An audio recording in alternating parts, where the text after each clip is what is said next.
Good afternoon. This is Andrea. Hello, Andrea. How are you? I'm very well, thank you. And you? I'm good, thank you. Good.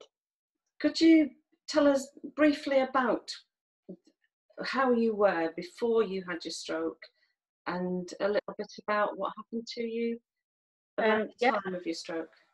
I've got two young children, 10 and 12, two girls. I was a full-time carer for my mum and dad, who don't live far from me, and juggling being a mum as well in between that. And I had been doing that for about 10 years, looking after my dad predominantly. He's got MS. And then in December last year, December the 10th, we were getting ready to go away on holiday, take the kids to Disney World, and I had a subarachnoid hemorrhage. Massive headache. I don't remember the rest, but rushed into hospital, taken off to John Radcliffe, and then had to have coiling the next day, and was in there for about 2 weeks, and then came home just before Christmas. Did the hospital, I know in your case it was Milton Keynes Hospital, did they recognise straight away what was happening to you? No, my husband works with adults with learning disability, so obviously part of his training is first aid, and he suspected something like that was going on. So he said to him, I think she might be having some kind of stroke. So they sent a rapid response out and an ambulance, and they both said no, she's not having a stroke, because there was no droop. I could lift both my arms and I could puff out my face. So they said no, there's no stroke. Are you sure she hasn't been drinking? This was like 10 o'clock in the morning. So he said no, I'm positive she hasn't been drinking. So they took me in, and just because I was in so much pain, and I think maybe to shut me up, they sent me for a CT, and they discovered that I'd had obviously an aneurysm that had burst, and that there was a large amount of blood pooling in my brain. Wow. They managed to get me a space at John Radcliffe, and I was sent over there that afternoon, stroke evening. Right. So, what investigations did they do? They did CTs on site as soon as I got on site that evening. Once they got some, I don't know the names of the drugs, they got some of that into me and sent me down for a CT. And then the next morning, I had another two, and then they said, no, we're going to have to send you down.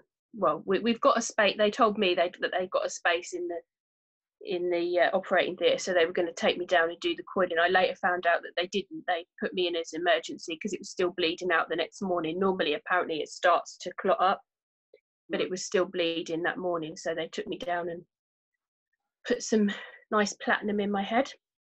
Right. But like, I don't remember any of that, which is a good. I've got little snapshots of memory, but not great deal, which is a good thing. Right. But yeah, so 10 days later, 14 days later, I came home. Oh, crikey, that was really quick. So, so you told me you were 40 years old. Yeah, I was 40 on the 2nd of December, and then on the 10th, I had the stroke. Wow. Which was, not what I was planning at all. Yeah, so you thought you'd have Christmas. Yeah, we thought we'd John have a Radcliffe nice holiday, because we were going to take the kids to Disney World. We thought we'd have a nice holiday and then come back and have some winter sun. No. Well, no, I suppose no, that did not happen. No, not plans for that. No. But never mind. For the operation, is this something that they do via a vein? Do they go in? Yeah, they went in my groin and went up. After I'd already had something similar to the angiogram a couple of years before, because I'd suffered with bad headaches, and they thought I'd had an aneurysm then in 2016. But they said, actually, looking at it, you haven't. You've got what they called an infundibulum. So they sent me on my way and said, it's just one of those things, that's the way you've grown. And then, of course, 2 years later, when I said, when it happened, I said, is it in the same place? And he said, yes, we think that it was an aneurysm, that it's burst. And that's why we're here now. So, yeah, there was that tendency already, but I didn't know. So when I came round, I was quite scared, because your leg goes black, doesn't it, with the bruising, with the surgery that goes on. So that frightened the life out of me, because that's where I lost all my mobility on the right side. So I thought it was just because it was bruised, but obviously it was the stroke that had caused the loss of mobility and taken out the vision on that side as well. Right. And was this a case where you had to go and have intensive care following the fitting of the coil? Yeah, when they rushed me, when I went to John Radcliffe, I was put on neuro red ward, which is high dependency, and I stayed there for the whole of my time in hospital. So when I came out and woke up, I wasn't allowed to get up out of bed. You have to lay flat for at least 8 hours, because they've gone in your groin. And then because the vision and everything else, and I had quite a bad reaction to morphine, which, as most people will know, is our best friend when we come out of any kind of surgery. But because I was reacting to it, I had to be closely monitored as well on the red wards as well. Okay.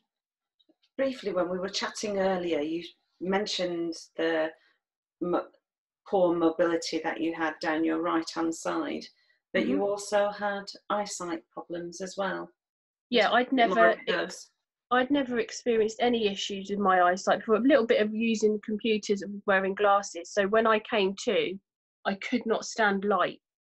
I had to have all the lights on the ward, and luckily the other ladies on the ward were really, really kind. They were like, no, shut the blinds, be kind. They were so lovely.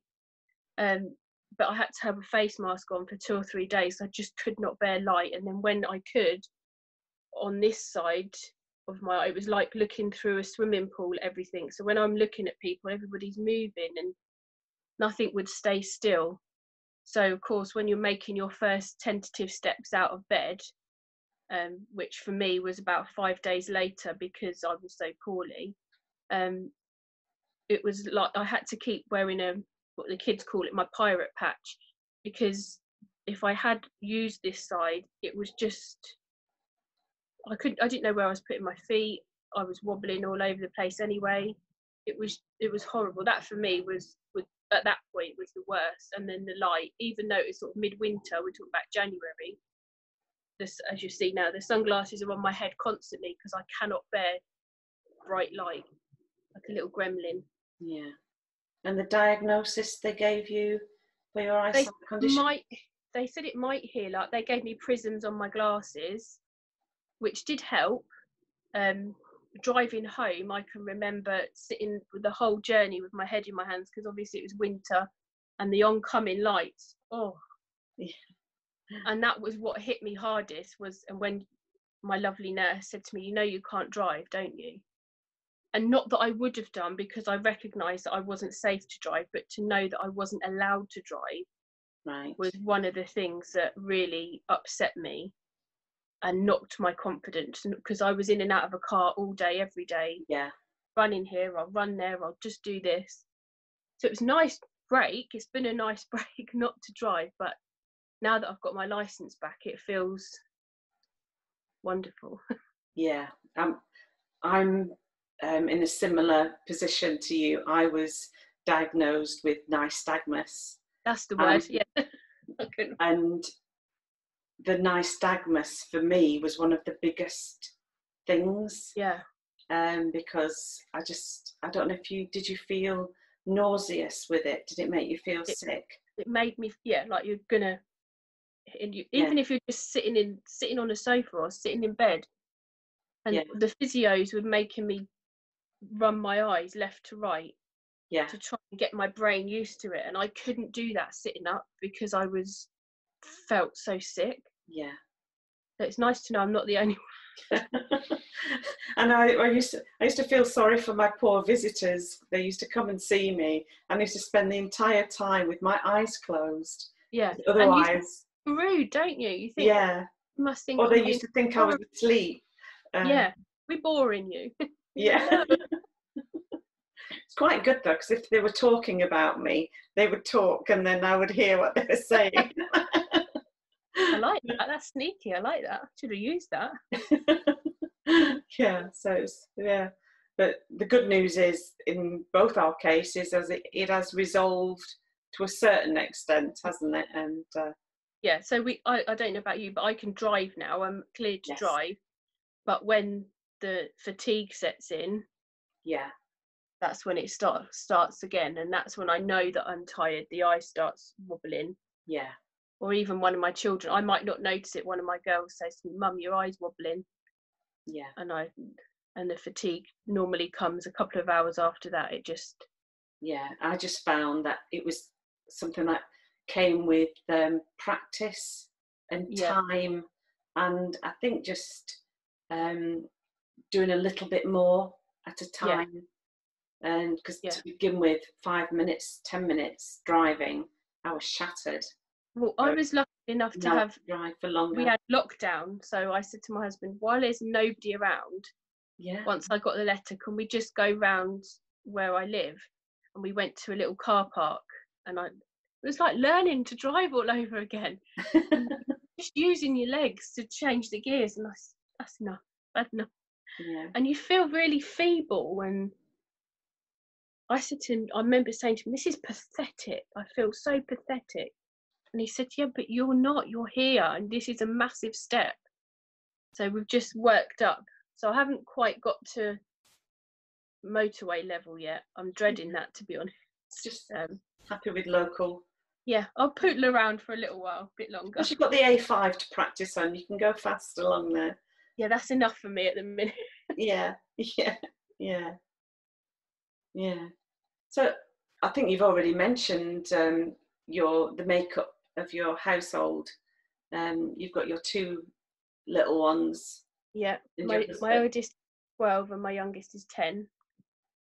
And obviously my husband is about as well somewhere. How's it been during lockdown with having the children at home and homeschooling? Exhausting, to be totally honest, because I'd kind of got myself into this little routine where I would get up, send them off to school, and then I'd go back to bed and have a little relax, maybe a doze, just for another couple of hours, and I'd get up at lunchtime, but just do everything slowly at my own pace before they came home from school.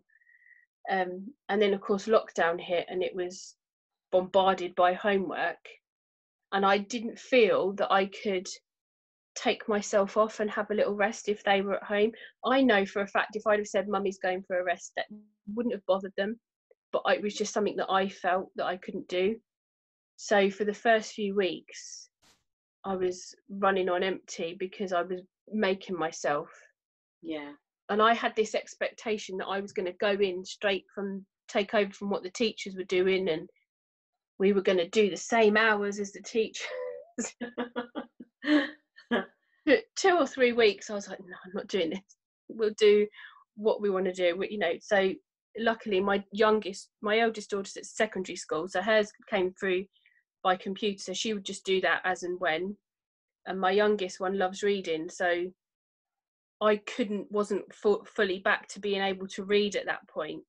So that was when I spoke to her headmistress. She said, just read as long as you read with her. So we would set the chairs out in the garden and she would just sit and read to me. yeah, And that's all we focused on, because I think she found it hard going from Mummy being poorly to lockdown. She's found it quite hard to adjust. So we've just taken everything a day at a time and see how we get on tomorrow. If we don't manage it today, it's something that we've kind of worked at as a family as kind of a bit of a mantra, if you like, one day at a time, because yeah. we just don't know what's going to happen tomorrow. So let's just enjoy each other today and do what we can today and see what tomorrow holds. Do you think your children were very frightened when you My actually youngest had one the was stroke? my youngest one was because she's seen it happen. She came to A&E and seen me at my worst. She's been very vocal about talking about it. I want to talk about it. What about this? What about that? Wanting to watch Casualty and every other program that's on the telly about anything. It's raised her interest. So she said, oh, I think I might like to do that when I'm older. Okay, maybe not. Yeah. My eldest one has internalized everything very much. She very much focused on not what happened, this is the future, let's move on. Right. You are at this point, let's help you get better and let's move on now, which I think has helped. Having both sort of ends of the spectrum has helped, because you have to be a different person for each of them and handle it in a different way. Yeah. But we've been very, very open about it, and if they want to talk about it, not just to us, to family members, you know, we're very blessed in that we've got nannies and granddads all nearby and lots of close family. So if they want to talk to anyone, they're more than welcome to talk about it and their experiences of it. And we just keep going. So the children's, you spoke earlier that the children's resources that were posted out to you from different strokes helped. In what way did they help? My eldest didn't want to look at them at first because she didn't think that she needed to. My youngest lapped it up and she was like, yes, I understand this, and this is how I felt, and this is what made sense to me. And then my eldest one, I caught her looking at them later on, and I said, "Is it helped a little bit?" And she said, "Yeah." She's very, very quiet. She's really hard to get any information out of. She said, "Yeah, because it's made me feel that what I was feeling was normal." Right.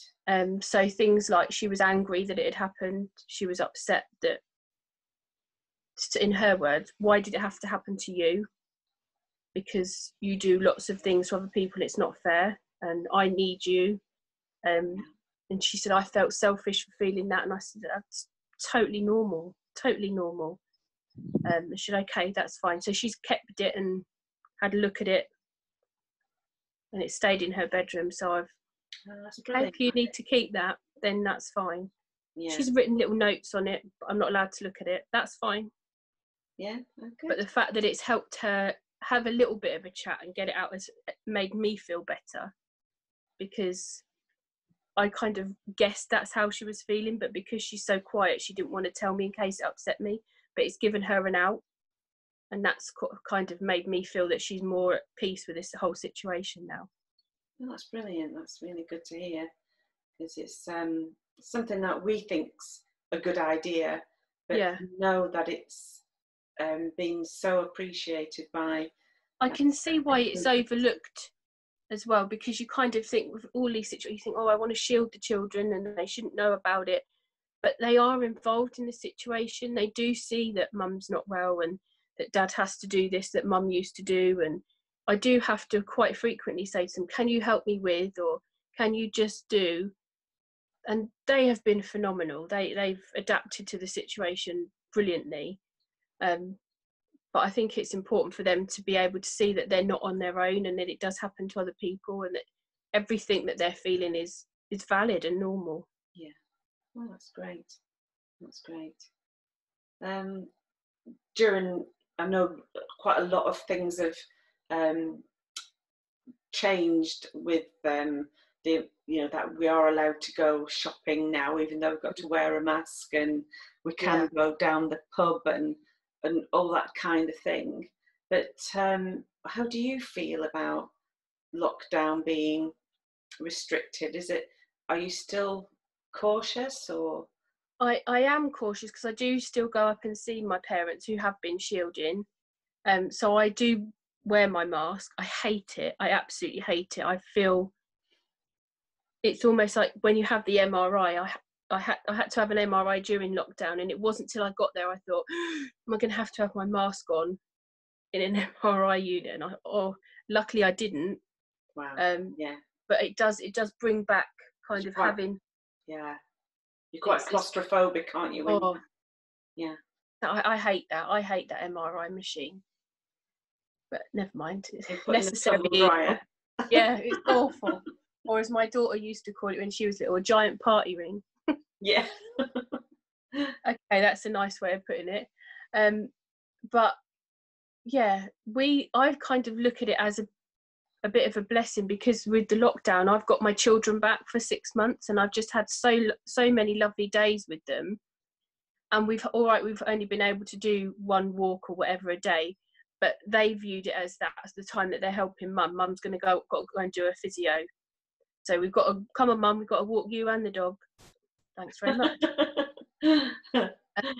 And we've used the time to go off and explore, because we're near Milton Keynes, and there's been little places in Milton Keynes I never knew. I'd never seen concrete cows. Oh yeah. I've been on this earth for 40 years and not seen the famous concrete cows of Milton Keynes. So we've seen those in lockdown, which has been lovely. And just being together, I think we've just used the time to bond more as a family, because I don't think we're ever going to have this time again where we're all at home and we've got to be at home, but there's nowhere else we can go. Yeah. So Monopoly has become a fast food, which is brilliant for me, because trying to get my brain working, and Scrabble, we don't talk about Scrabble, and card games has been all good fun, because I also suffer with aphasia. So sometimes, and that's a great source of enjoyment for everybody, because mum gets the words mixed up and totally wrong and doesn't know. And anyone with aphasia will know the thingy with the thingy with the thingy. And they know what I'm talking about, which is so in tune with you. Yeah. But we've just taken that approach to everything. Just laugh about it and enjoy it and move on, because if you get all serious about it, we've got family that's like, it's not funny, you can't do this and you can't do that. Yeah, but I can do everything else, is the way we've approached it, and just have fun with it. So yeah, I'm not looking forward to everything going back. I'm personally not looking forward to the schools going back. You're going to miss your little pals. Yeah, I am. It's going to be lonely. My youngest can't wait. She is counting down the days. My eldest is a bit, I don't mind. I'd rather stay here. But yeah, I think it will. I don't think life will ever go back to full sense of normal, will it? No, I think, There'll always be that at the back of your mind. But in some ways, I think it's probably good that maybe hygiene needed to be stepped up for a lot of places. So hopefully just ordinary common infections won't be as prevalent, because maybe people are washing their hands a bit more, not going out when they are unwell. Hopefully that will be a lasting legacy. I don't know. It could be a long time before we can just freely run into the cinema or whatever it is you like to do. But maybe that as people who have gone through strokes, we're already used to adapting to a new normal. Yes. And we're already gone, right, okay, life has changed dramatically for us already. We're already in a place where we can get used to it, a new normal. So maybe we're better prepared than everybody else. Yes. Oh, that's perfect. You've hit the nail on the head there. I think quite a few stroke survivors have said exactly the same. We've already had this major uninvited life-changing event that we've all come to terms We're all with. still here. I mean, I'm not a big social media person, but going on Facebook and seeing different ones and how the achievements they've got and what they've had to come through and what they are achieving and how far they've come, for me has been an inspiration, really, because there are days, as we all get, when we all think a bit, woe is me, why aren't I having, why is this happened to me? Yes. I want my old life back. But I think that's normal, isn't it, to think it's not fair, because it isn't fair. No. But to see other people making those achievements does inspire you to think there is life after this. This doesn't have to be my life. And I can move forward, and there is light at the end of the tunnel. Yes, definitely.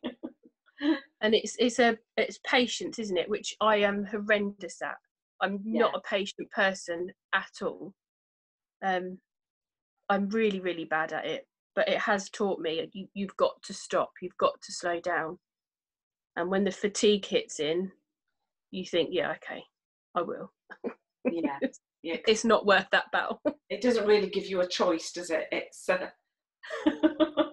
I thought I knew with 2 children what tiredness was. Excuse me. Anybody who's not had neuro fatigue does not know what tiredness is. No.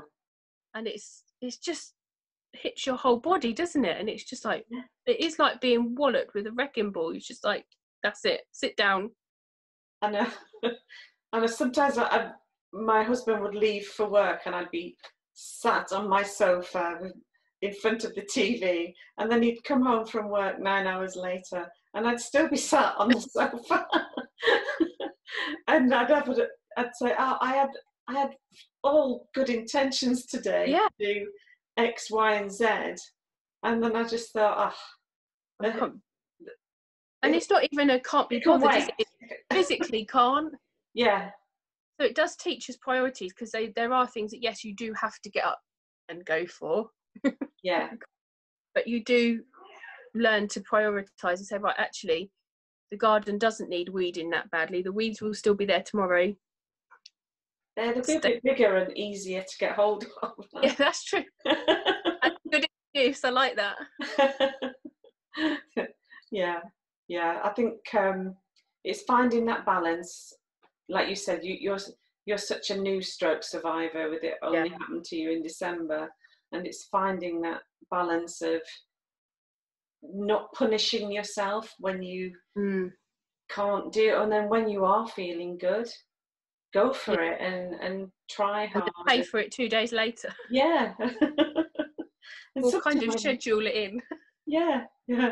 It's like I always joke with my colleagues at work, if I have a week's holiday, I usually need another week to recover from the holiday.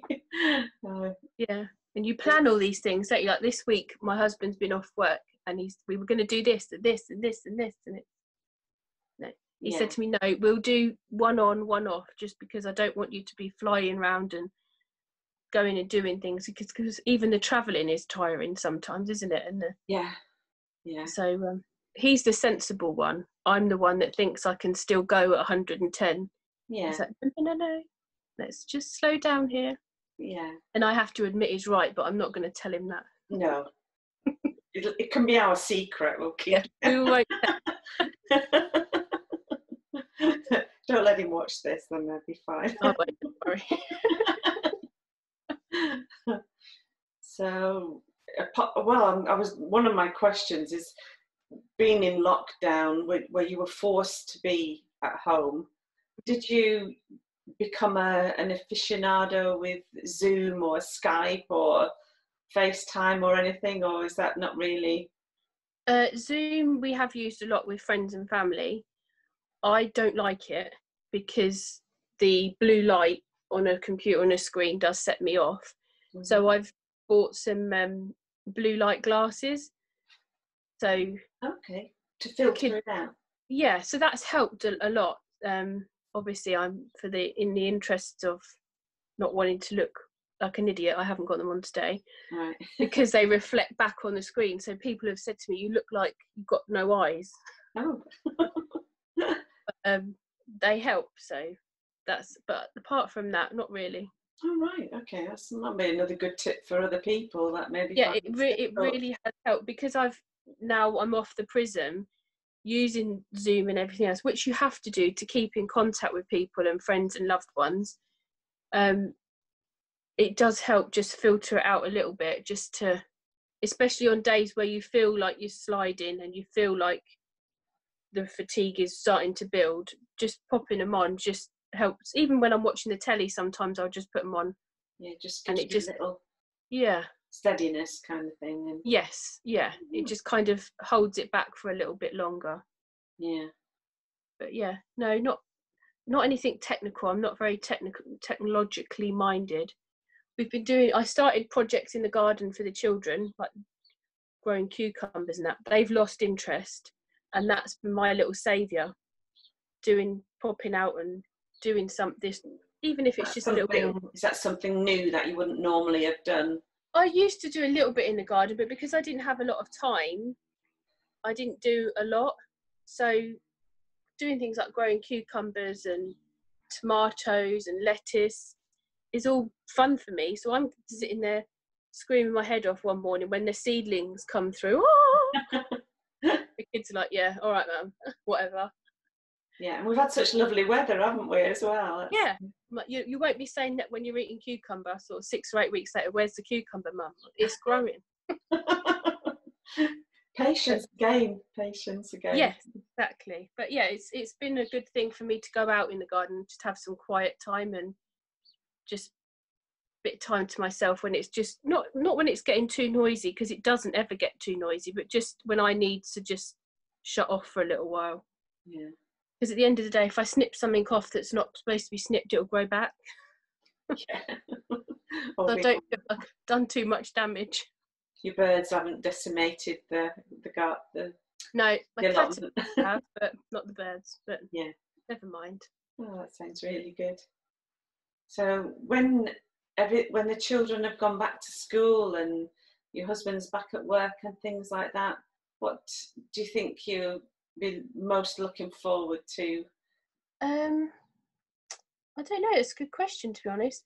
I know that I probably won't be able to go back to caring because it's just too physically demanding.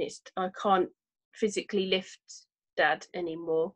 I have been doing things like ordering their drugs and things, so little things that I can do remotely, I'm still doing for them. I suppose that's kind of one of the things that frightens me the most, is that I am going to have to go back to the world of work at some point. And I don't know what I'm going to do. I don't know what to do, or because I've cared for so long. I used to be in housing for the local council. I don't know if I can face that again. So it's just going to be a learning curve for me, going back out to work at some point, and trying to balance my health needs with a work situation. Yeah. Is something that does fill me with fear and dread, and I do worry about that. But I keep saying maybe try volunteering first, and and try and build myself up into it a little bit. But I keep thinking I don't need to worry about that yet. We've both, I kind of, in my head, I've given myself a year to, and my nurse at John Radcliffe said I'd give it 2. I was like, okay. But I was very determined on my 6-month anniversary, if you like, that I was going to drive that car, even if it was down the road 5 minutes. Yeah. So I think I'm of that mindset, right? You've had a year, now you've got to start looking. Maybe Christmas time is a good time to look. Maybe retail isn't the right thing. No, that'd be a bit busy. Yeah, but to start looking around then, to try and think about going back to work then. And maybe with the world the way it is at the moment, a lot more places are going to be asking people to work from home. So that'd be lovely. That would be. You might find a position that you can do from home. Hopefully. Yeah. I'll start looking. I'll have to keep ringing you. Have you got anything? Heard of anything? Yeah, it's all change, isn't it? But it is all new. Everything's new to everything, isn't it? But like you say, it's. I think it's particularly worth you giving yourself a good break, and I presume do you go back for more investigations to see how things are? Do they? I've got an appointment this week actually with John Radcliffe. I had some scans in June, which I haven't had the results back of. I've made a couple of phone calls, but nobody can get back to me. So I'm hoping to get results. There was a small chance that I might have to go back and have a little bit more surgery because the swelling was so bad that they didn't want to fill it up too much. Right. So I might have to go back and have a little bit more surgery, which is, if it happens, it happens. I'm not going to worry about it. But I'll find out hopefully this week what happens with that. And then I think, as far as I'm aware, from what the lady in the stroke nurse at John Radcliffe has said, they will keep an eye on me every 6 months. I'll have to go for MRIs, and for the first 2 or 3 years, just to make sure everything's healing as it should do. Yes, yeah. Um, That's good. Yeah. Yeah, they are keeping an eye on me. They are looking after me. Well, that's brilliant. That's really good though, because I hate the thought of people just going out of hospital and they're saying, right, fine, thank you. We've done our bit now. I thought that's what happened. I didn't realise there would be any aftercare. I didn't realise I was going to get physiotherapy or the occupational therapy. I just didn't expect any of that. So to have it was wonderful and such so helpful.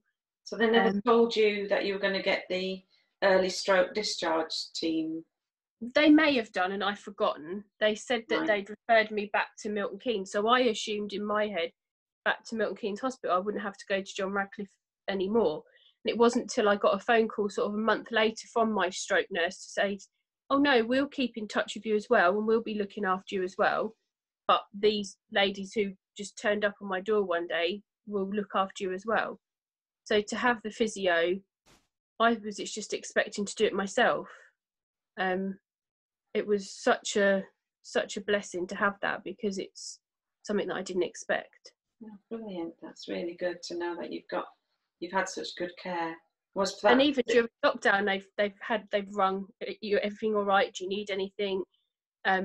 Like fiddling with, because I'm on blood pressure medication, fiddling with that for me and speaking to the GP, because the GP that we've got, they've got lots of locums, so they're not really sort of, I don't know the words, but they're not really up to speed with everything. Like continuity. Yeah, there isn't, which is, I can again totally get that, and I sympathise with that. So I've kind of gone back to my stroke nurse in Milton Keynes and said, they've asked me this question, what's the answer? And 2 days later I got, no, your drugs are on their way, don't worry about that.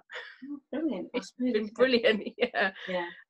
So yeah, it's been, for me, it's been nothing but a positive experience, and lots of positives to take away, and just be grateful for every day. Yeah, that's really good, because I have heard a lot of stroke survivors that their services have just disappeared with lockdown, not even a phone call. So it's good to know that it hasn't disappeared for everybody. So that's that's really good to hear.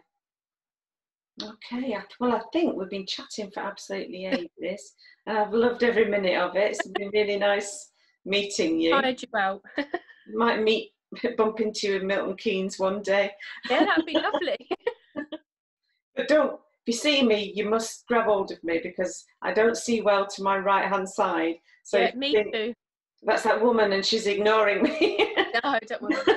I'm normally that person saying, oh, I know you from somewhere. I'm like, I don't know. Maybe if I've got my different strokes t-shirt yeah, on. then I'll know. Just wear that all the time. Yeah. Oh, well, thank you very much, Andrea. Thank you. It's been a real pleasure. And I'll say thank you now.